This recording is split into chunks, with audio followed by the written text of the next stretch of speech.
All right, so as the title suggests, what we have here today is going to be my first impressions, just kind of like a quick summary of three new interpretations that I recently picked up here. So one being from Joe Milano. This is Joe Milano's Game of Spades No Limit. This is their take on Amorous Ohm X Straight from MFK. And the other being French Avenue's Thunder. So Thunder, this one is going to be their interpretation of the omniscient Mr. Thompson. And then the last one being Atlantis X Straight from French Avenue. And this is their take on Room 1015's Wave Child. So these fragrances are all actually pretty good, man. I will say that. I do feel like out of all the three, I think probably my favorite one out of all three of these would easily be the Game of Spades No Limit for sure. Game of Spades No Limit, at least for me anyway, out of all of the sort of Game of Spades fragrances that I've smelled so far, I think that this is probably the best one that I've smelled, to be honest with you. And I mean, I've had several. Right now I only have three, which is this one, Wild Card, and Win. I did have the Game of Spades, what was it, High Roller. I had that one.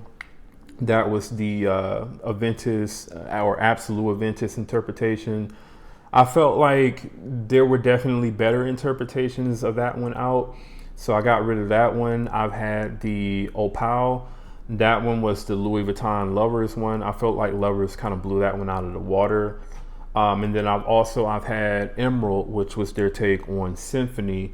And to me, I felt like the Alexandria version that I already had was, noticeably better than, what that one was. But this, once I smelled this side by side to the Amorous Ohm, I was actually pretty surprised at, how close this came in quality and just an overall smell. So, this one, I would say really the main difference that I noticed between the Game of Spades No Limit and the Amorous Ohm X Straight was when you first sprayed the two on, Amorous Ohm X Straight, it has a slightly kind of brighter and at the same time sort of softer, sort of feel to the fragrance. So I feel like the citruses do pop a little bit more brighter, in the Amorous Ohm X Straight than what they do in the Game of Spades No Limit. Whereas with this, to me, it has a slightly more, like, overall, I guess you could say kind of slightly more sweeter feel to the fragrance. And I don't necessarily know exactly where the sweetness is coming from, but this does have a slightly more sweeter, slightly more denser type of feel to it than what the original Amorous Ohm X Straight does. But it's not really that noticeable in my opinion. And it's only something that is really kind of present for maybe like the first 2 or 3 minutes or so is really when you can really kind of tell that difference. And then after that, I would say the only main difference that I kind of noticed between this and Amorous Ohm X Straight is this definitely seems to be stronger overall. So it projects, I would say noticeably more than what the original Amorous Ohm X Straight does. And, longevity wise, I would say Amorous Ohm X Straight is still pretty good longevity wise, but this is absolutely better. Once you start getting into like hour 7 and 8, you can still tell that Amorous Ohm is still there, but it's one of those fragrances that, in my opinion, for you to really, really smell it or get a waft of it, your body heat kind of has to activate it, for it to really be something that you can smell. So I would say probably like if you're in like a climate controlled environment or like a really cool place where you're not really going to be sweating too much, even the original Amorous Ohm may be a fragrance that, at times you probably may not necessarily be able to smell past like hours 4 or 5 or so. Whereas with this definitely pushes without, the help of like your body heating up and kind of reactivating the scent. This is just always kind of there, even, at like hours 8, at least so far anyway. So I don't want to go too much into the performance with this because, like I said, this is just a first impressions. But so far, this does seem to be pretty impressive. And like I said, this does seem to be like one of the best Game of Spades fragrances, that I've smelled so far. Amorous Homme, I guess, it's kind of hard to really describe the way that it smells. It's a very like soft, sweet, woody, slightly citrusy, but yet at the same time, at least with the X-Straight version, I would say the X-Straight version has like a slightly more denser and creamier sort of feel to it. It's also, to me, a little bit sweeter than what the like original EDT is. I can't necessarily say which one I actually prefer over the other, but I can definitely say the X-Straight version, I do enjoy the higher performance that version has for sure. And I will actually say that the X-Straight to me does seem to have a little bit more versatility. The EDT on my skin doesn't really perform that well in like cooler weather. It definitely seems to be something that I have to more so wear kind of like in the warmer months. Whereas I feel like the X-Straight or even something like this Game of Spades No Limit would be something that could be worn kind of all year round.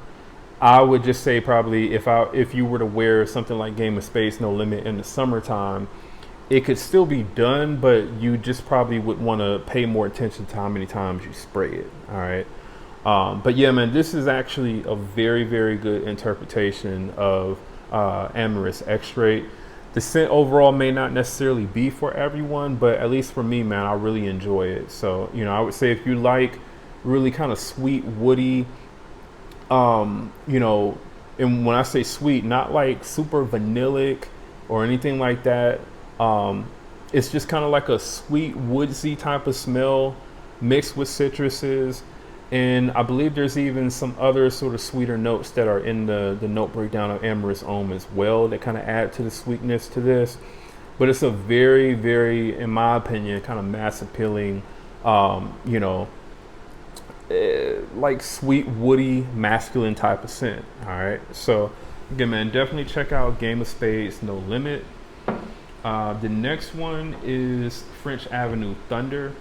So Thunder, this basically, like I said, is the interpretation of, and I always have to look at this name because it's like super long, the Omniscient Mr. Thompson.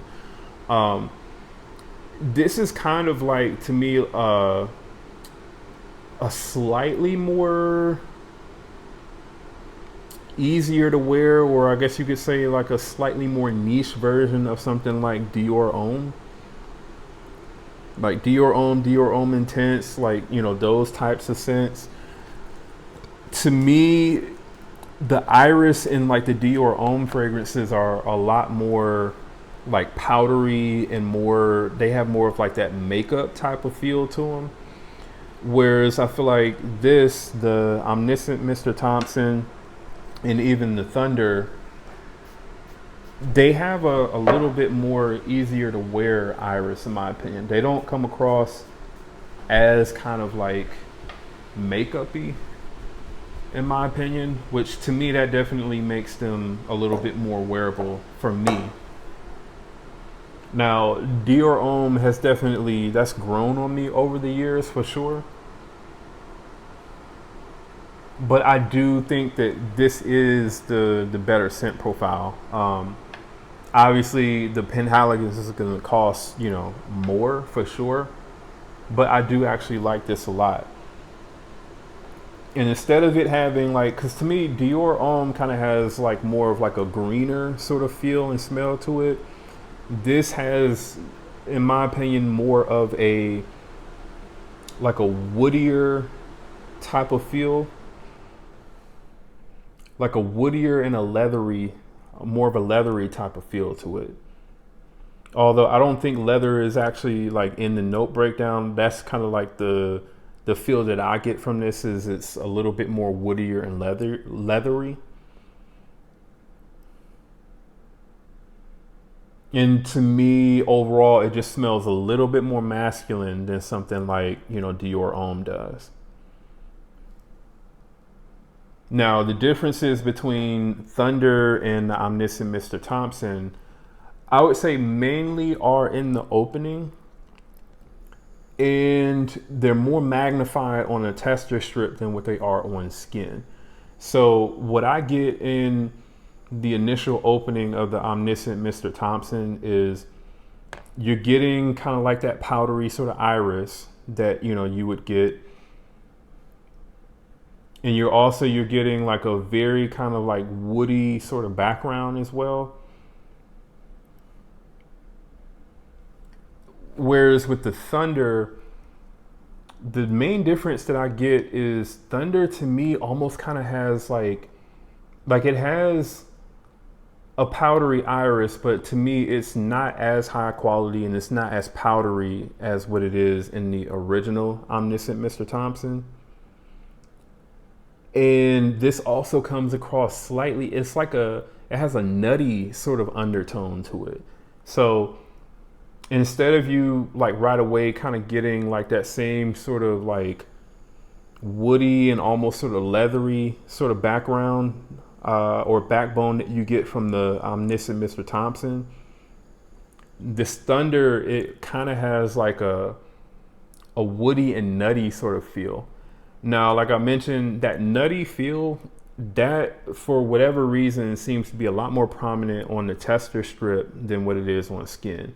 It's more prominent on the tester strip and it lasts longer on the tester strip. When I actually wore the two on skin, I still got that same thing. So this still did come across as like slightly more kind of nutty in my opinion than what the Omniscient Mr. Thompson did. But the that nuttiness that I mentioned, it didn't last as long on my skin. So I felt like on my skin, maybe after like 5 minutes or so, I really couldn't pick up on that like I could, on the tester strip. But on the tester strip, it's been times where like even after maybe 30-45 minutes, I've gone back to the tester strip and I felt like I could still kind of pick that up on the tester strip.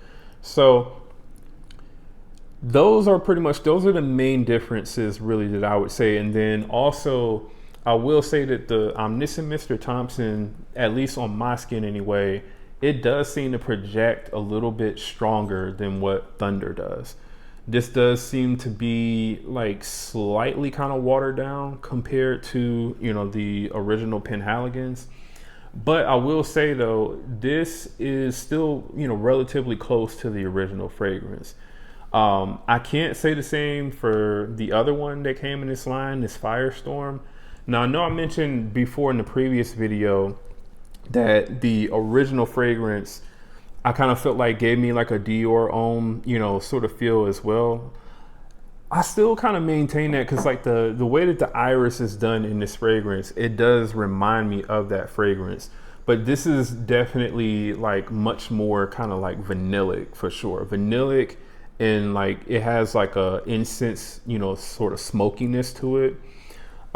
This does not have the same feel at all. Like this is not close to this fragrance at all, which is the Penhaligon's The World According to Arthur.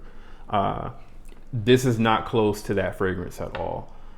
This has a much more like, it doesn't really have that same sort of powdery iris that you get from the original Penhaligon's. That's not really present in this one at all. This one to me has more of like a fruitier sort of feel to it, like a fruity, spicier feel. Yeah, that's really, I would say, the biggest difference that I noticed between Firestorm and the original Penhaligon's is this is sweeter, fruitier, doesn't have that same powdery sort of iris feel that you get.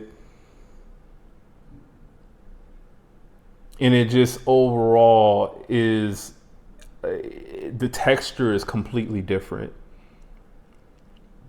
You know, the world according to Arthur has like a very kind of like smoky, powdery feel to it. This has more of sort of like a balsamic type of feel, in my opinion, like a sweet balsamic type of feel. So, yeah, man, I would say this. I'll have to do a full review on this fragrance, but this one, if you're looking for the world according to Arthur, in this is not very good. I would say you definitely would want to just go out and get the original fragrance, but this actually does come, you know, relatively close in my opinion. I would say probably so far, I would maybe give this one like around a 85% close or so. Whereas this to me is maybe like 60% close or so to the original, like not close at all. But yeah, man, this is definitely a solid interpretation so far of the Omniscient Mr. Thompson. Performance on this, like I mentioned, is not necessarily as good as the original, definitely in terms of like the projection, but even in terms of longevity, this is like around a 6 hour fragrance or so. So I was hoping to get more than that. Maybe that may improve with, you know, maturation. I'm not sure, but so far this seems to be a very kind of average performing fragrance. So definitely we'll go over that, you know, in the full review. But so far, I do think that this is a solid interpretation. Hopefully it will get better. All right. So that one is Thunder. And then the last one is Atlantis from French Avenue. So Atlantis X Straight. This is in the same line of fragrances like Aether X Straight, Chaos X Straight, and then now we have the Atlantis X Straight. And this one is actually very good, man. This is their take on Room 1015's Wave Child. And this is, in my opinion, in some ways, it's actually better than, Wave Child is. I would say the areas that this is better in is mainly the performance. So for me, this does project a lot stronger off of my skin than what Wave Child does. And it does it without necessarily smelling cheaper. So this doesn't really smell to me like a lower quality, cheaper clone that's using like a bunch of like fixatives and stuff like that to just kind of like brute force it and make it stronger. I don't really get that feeling from this. This just overall seems to be the slightly more kind of concentrated, stronger, you know, fragrance than what the original is. Also, with this fragrance, you do also get like a slightly kind of creamier feel from it, especially in the opening. So you get like the same sort of like blast of like that, you know, sweet watermelon that you get from Wave Child, but you get a little bit more of like that coconut sort of note that you get from Wave Child as well. And like I said, that adds a little bit more creaminess to this fragrance than what you get from Wave Child. Makes it, I guess you could say, slightly kind of warmer than Wave Child is. To me, Wave Child came across a little bit more watery, and you know, definitely it came across a little less, you know, creamy than what this did. Because to me, Wave Child had a little bit more of like a balance between like that watermelon and, you know, that sort of like pina colada kind of coconut, you know, sort of feel that you get from the original Wave Child. But overall, I was actually very impressed, so far with what I've smelled from Atlantis compared to, you know, the Wave Child. The performance, I would say projection wise, this definitely is, I would say almost, if not, you know, double what it is with the Wave Child fragrance. And again, it does it without necessarily smelling like the cheaper fragrance. And then longevity wise, this was easily over 8 hours is what I got from this fragrance. So really, really good performance so far. Again, I'll be doing a full review of this to kind of give like my full thoughts at that time. You know, it may start to improve, but so far, just straight out of the box, this does seem to be pretty well. Um, I wish that I would have gotten this one like earlier in the summer or like late spring, and would have had more of a chance to wear this one in like super hot weather. We're out of like the 100-degree weather here in Vegas. We're kind of more so going into like the 80s and the 70s now. So still definitely is a good time to wear a fragrance like this. But I would much rather prefer to wear this like in 90, 100, 110 plus degree weather. So, I'll still be able to get like a decent review on this done, I would say, before it really starts to get cool out here. But so far, man, like I said, I'm definitely pretty impressed with how this smells compared to the original. Now, I know the original is not like a super expensive, like niche fragrance, but this is still considerably cheaper. It performs better. And I mean, so far, I would say it's probably, I don't know, at least like 95% close to the original. So it's very close to the original at a much cheaper price, man. So yeah, man, I really do enjoy this one a lot. I think, if you like fragrances like Le Beau Paradise Garden, not saying that this smells, like that fragrance at all, but like those types of like tropical fruity coconut types of, fragrances, then I do think that you will also like something like this, the Atlantis X-Ray as well. So again, I'll have a full review coming soon, but so far I do like this one a lot as well, man. So those are my first impressions on all three fragrances. Like I said, this one is for sure my favorite one. I definitely plan to keep this. And this, I would even say, replaces Amorous Homme X-Ray for me, because of how it performs, because of how close it comes to the original fragrance. And you could even say it has a slightly more kind of masculine edge to it. So I do like that a lot, man. And again, this one is solid. I do think the performance needs to be a little bit better on it. And I don't really like that kind of nutty undertone that it has, but it is still a pretty solid interpretation of the original. And this one, like I mentioned, I was pretty impressed with how close this one came. All right. So let me know in the comments what you all thought about these three fragrances. Let me know what you all think about these, and I'll have links in the description to each one of these fragrances to where you can pick them up.